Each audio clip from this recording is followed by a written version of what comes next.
Yeah, thank you for the opportunity to end the day not on a happy note, but on a problematic topic.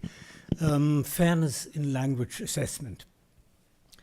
Much of what has been said by the previous speakers will be looked at from a slightly different point of view. I'll begin with a quote from Thomas Aquinas. Justice without mercy is cruelty. And in language assessment terms, this could be translated as reliability without fairness is cruelty. Let me illustrate this point with some examples from both high-stake testing and everyday classroom assessment. That tests should be both valid and reliable is taken for granted. Less attention is normally paid to ethical and political issues. These are, however, key issues too, and in the context of gatekeeper tests, this has been discussed for a long time. The ILTA code mentions the responsibility or accountability of test providers to other stakeholders, and stakeholders does not only mean test takers, but also, as we've just heard, teachers, ministries, and educational administrators. In short, everyone active in the field of educational policy. The special role of teachers in this context will be discussed later. The case of the German test for migrants. There is a gatekeeper test in Germany used to decide whether a person knows enough German to be allowed permanent residence in Germany and or to apply for citizenship. Without going into the intricacies of jurisdiction, when the discussion about this question started in approximately 2004, conservative politicians did their little best to set standards as high as possible and insisted on an overall B1 according to the Common European Framework of Languages.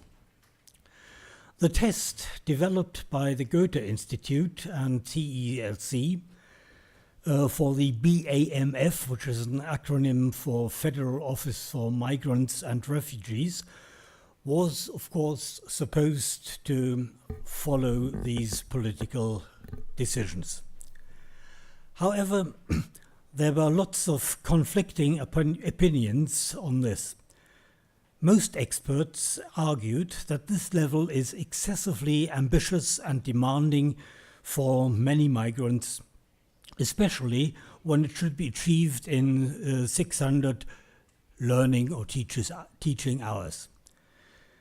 The easiest solution would have been to take the established Goethe exam for B1, but this would not have taken into account the needs of migrants on the labor market and in everyday life. And this would have been an offense against the principle of validity. Therefore, a curricular steering group was installed in order to decide about the contents of the test and to define the standards for an individual competence. In the framework, B1 is meant as a band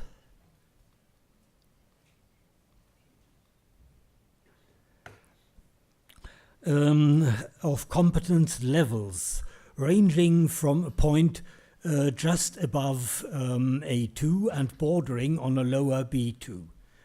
Even experts are not absolutely sure about the cut-off points in standard setting. The question is my B1, also your B1, has been discussed in quite a number of papers over quite a number of years. Competence levels, again, are split into listening, speaking, and so forth and so on, plus some more specific subcategories. This made it possible for the steering group to come up with some interesting compromises when deciding about the level of the German test for migrants. B1, of course, remained the ultimate aim. That was a political decision, but it had only to be reached for speaking, whereas A2 was considered to be sufficient for some other competences like reading and writing. Thus, the steering group managed to really dodge the issue of a strict overall B1, and in a very complicated system, B1 in fact could be achieved by a mix of levels A2 and B1 converted into percentages as shown in these slides for writing. This could be called an act of institutional fairness or mercy, depending on depending on their educational background. Some migrants might be quite competent in reading and writing, whereas others might be virtually illiterate according to European standards, but on the other hand be competent in interaction, having worked in Germany for a certain time. As a consequence, the test for migrants nowadays is labeled labeled A2 to B1, and this, of course, is can be considered as a slightly subversive act against the original intentions of politicians. But further problems soon popped up. What to do with the spouses of migrants? The website of the Goethe-Institut is full of suggestions for what spouses could do to document a sufficient minimal language competence. A1, by the way, is considered to be sufficient for this. And a recent political development with hundreds of thousands of refugees seeking asylum in Germany might make the whole construct of a gatekeeper test obsolete. A gatekeeper test can only work as long as there is a gate to be kept.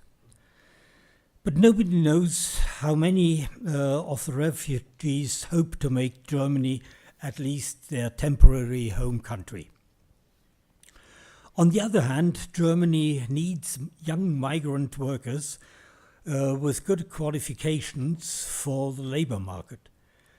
Politicians seem to have forgotten, really, that there already is a language test for migrants and keep asking for minimal or job-specific language qualifications in order to make integration easier. Or has the approach to this test for migrants to be changed altogether? Have the gates to be redefined? So what I called an ethical question in the beginning seems really to be a political one. In a state-of-the-art review on language testing and assessment, Charles Alderson and his co-author Banerjee included chapters on both politics and ethics.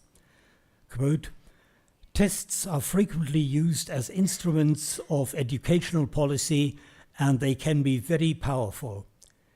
Yet the language testing literature has virtually never addressed such matters until very recently." Is fairness an ethical question?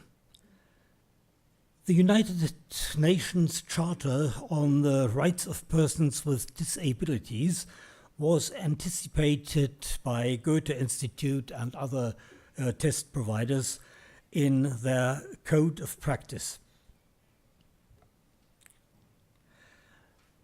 In this code, provisions had been made for test takers with special handicaps, impaired eyesight or hearing, dyslexia, impaired speech production, which is my problem, as you may have noticed by now, and even temporary disabilities as a broken arm or fingers of the writing hand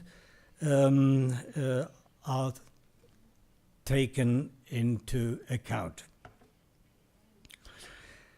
But fairness really means more than this.